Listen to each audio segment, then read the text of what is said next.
A'udzubillahi minasyaitonirrajim.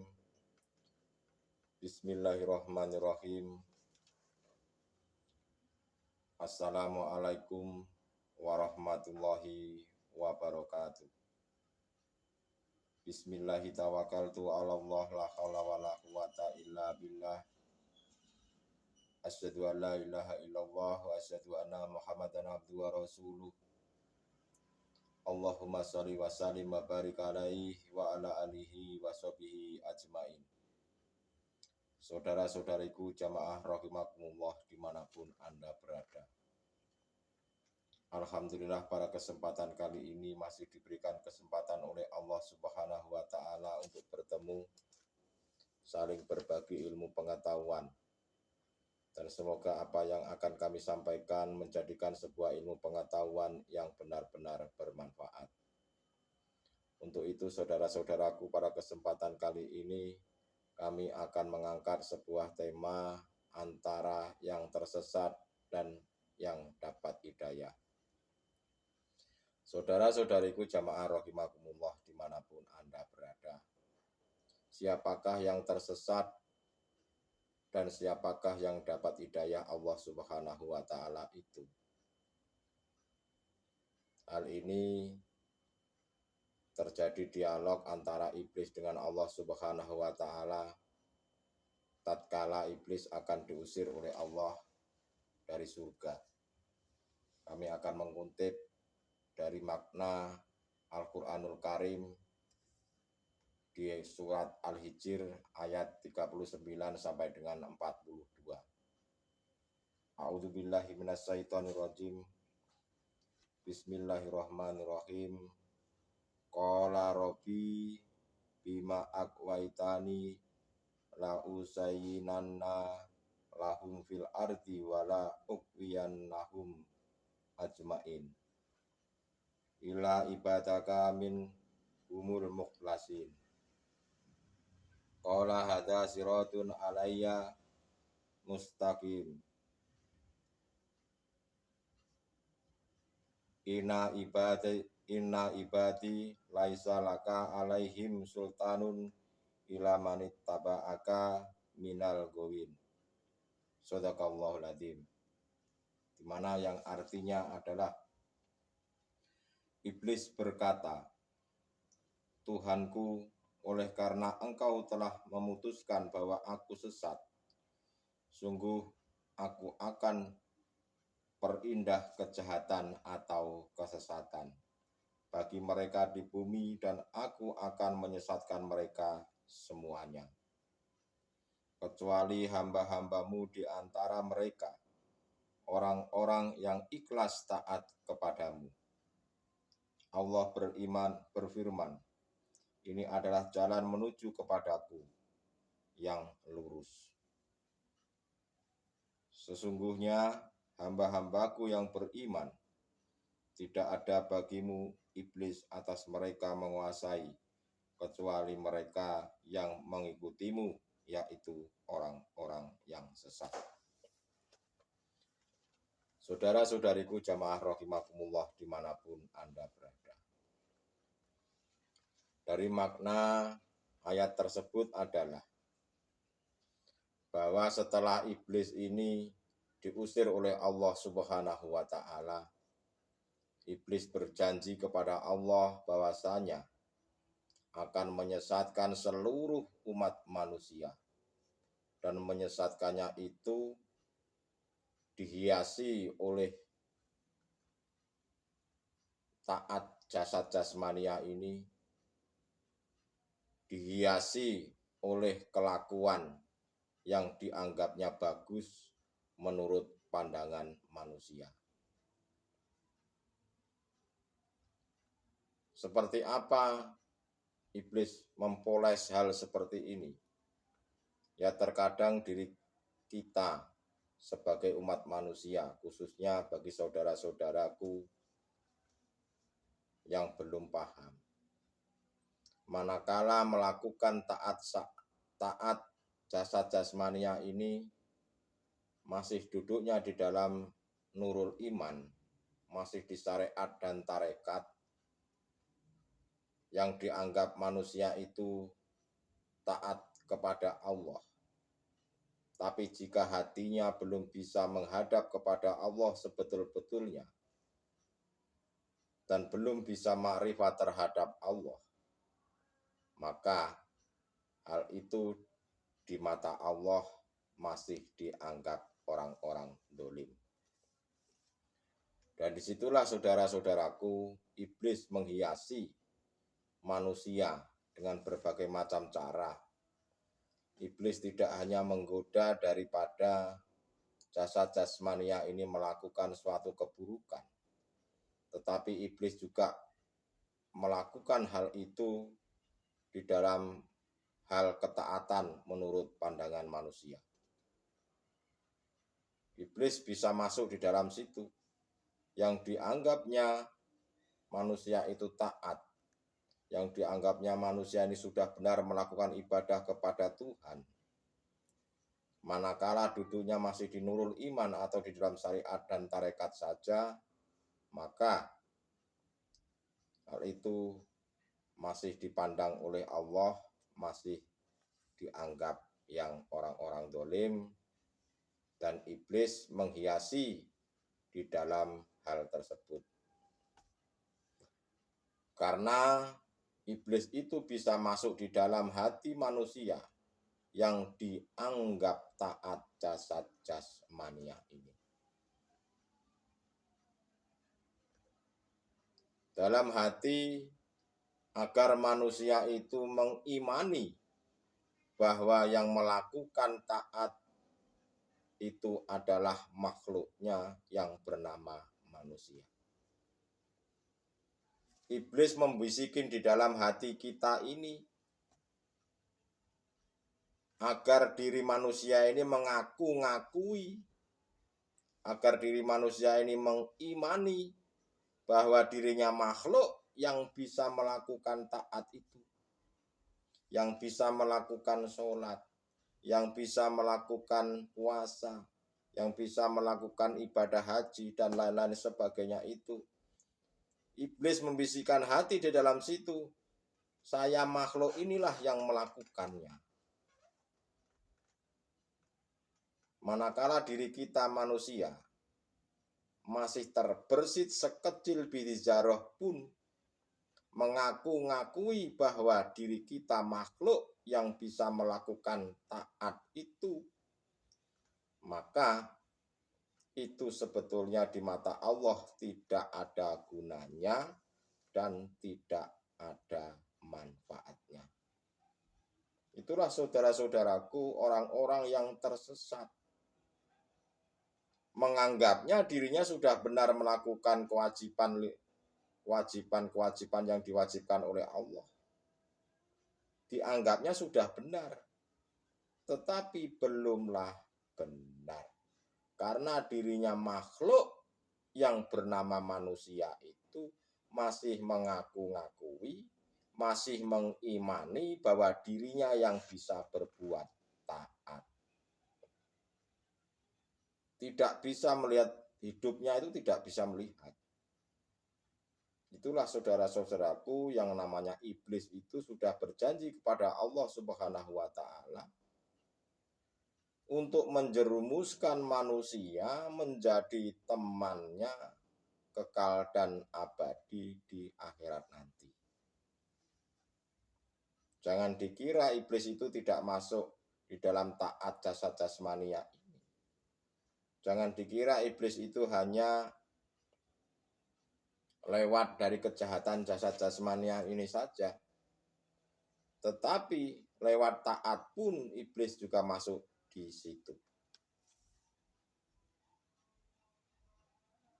Mereka manusia itu banyak yang terjerumus, terjebak dalam indahnya hawa nafsu. Kecuali orang-orang yang terpilih.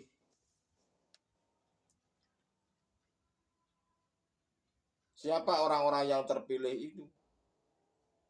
Yang terpilih adalah mereka-mereka kekasih-kekasihnya Allah. orang-orang ila ibadaka minhumul muklasin, kecuali hamba-hambamu di antara mereka orang-orang yang ikhlas taat kepadamu. Orang-orang yang mukhlasin, yang ikhlas, orang-orang yang menuju Allah Subhanahu wa ta'ala.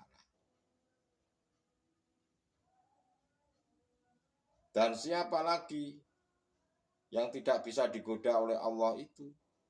Yaitu orang-orang yang menuju jalannya Allah adalah orang-orang yang mendapatkan hidayah.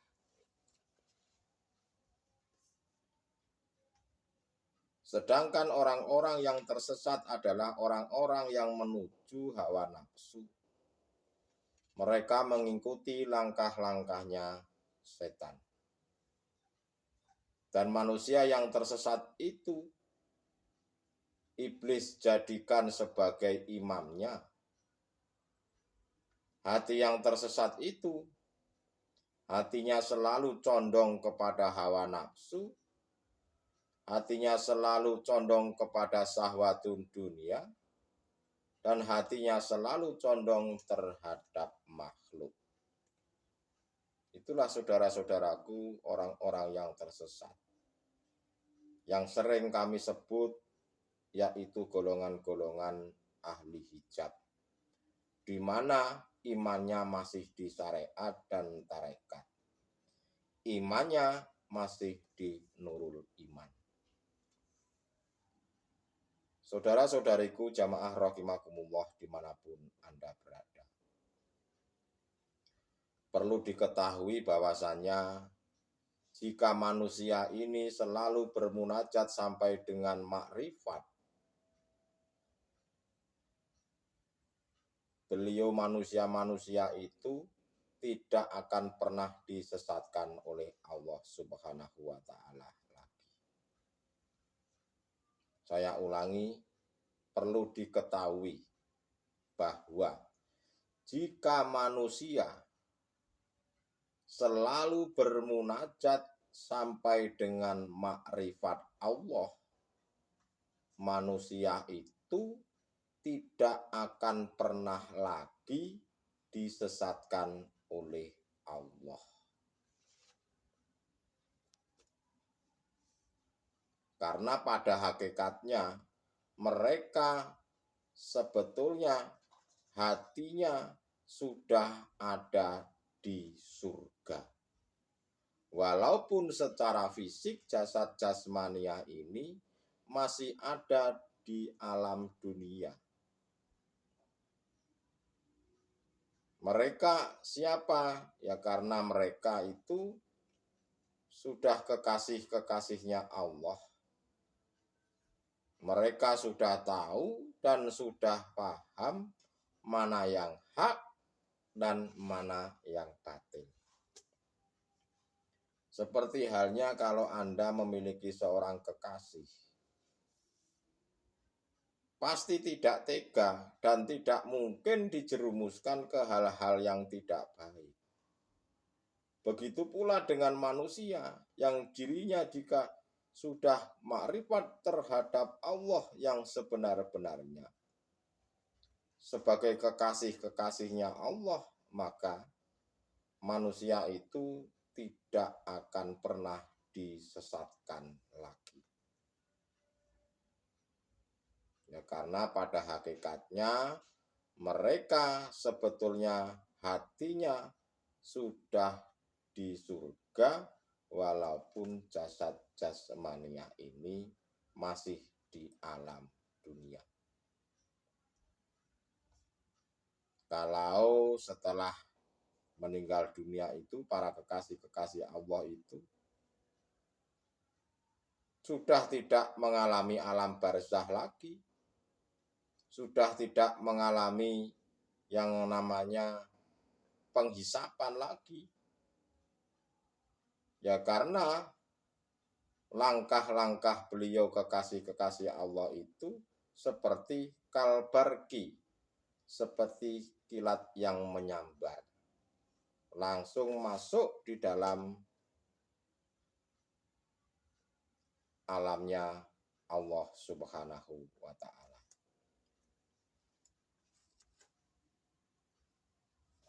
Tetapi bagi manusia yang tersesat, apa nasihat dan apa yang disampaikan ajaran-ajaran hakikat makrifat itu tidak akan ada manfaatnya dan tidak ada gunanya sama sekali. Manakala Allah berkehendak untuk menyesatkan manusia itu. Kenapa kok Allah itu berkehendak menyesatkan manusia tersebut? Ya karena manusia itu di dalam hatinya masih banyak kedengkian, masih banyak penyakit-penyakit hati, menuruti hawa nafsunya, dan mengikuti langkah-langkahnya setan, yaitu syahwatun dunia. Mereka terkadang itu didatangkan ajaran hakikat makrifat, diajarkan hal-hal seperti ini, mereka itu tidak mau mendengarkan, bahkan menganggapnya hal ini tidak benar. Makanya mereka itu adalah golongan-golongan orang-orang yang tersesat, yang sering kami sebut adalah golongan ahli hijab. Jika manusia itu selalu mencintai hawa nafsunya dan sampai dengan ajal tiba menjemputnya, kematian menjemputnya, maka oleh Allah akan dikembalikan dan akan dilemparkan kepada apa yang dicintainya. Allah akan melemparkan kepada apa yang disukainya. Bahkan Allah menyuruh orang tersebut minta tolong kepada apa yang dicintainya. Itulah saudara-saudaraku. Sebetulnya seperti hal zaman sekarang itu tidak jauh berbeda dengan zaman dulu. Ajaran hakikat makrifat itu mereka banyak yang menolaknya. Seperti halnya golongan kafir Quraisy, golongan Abu Jahal, golongan Abu Lahab. Bukan mereka itu bukan orang bodoh. Bukan mereka itu bukannya orang-orang yang tidak pintar.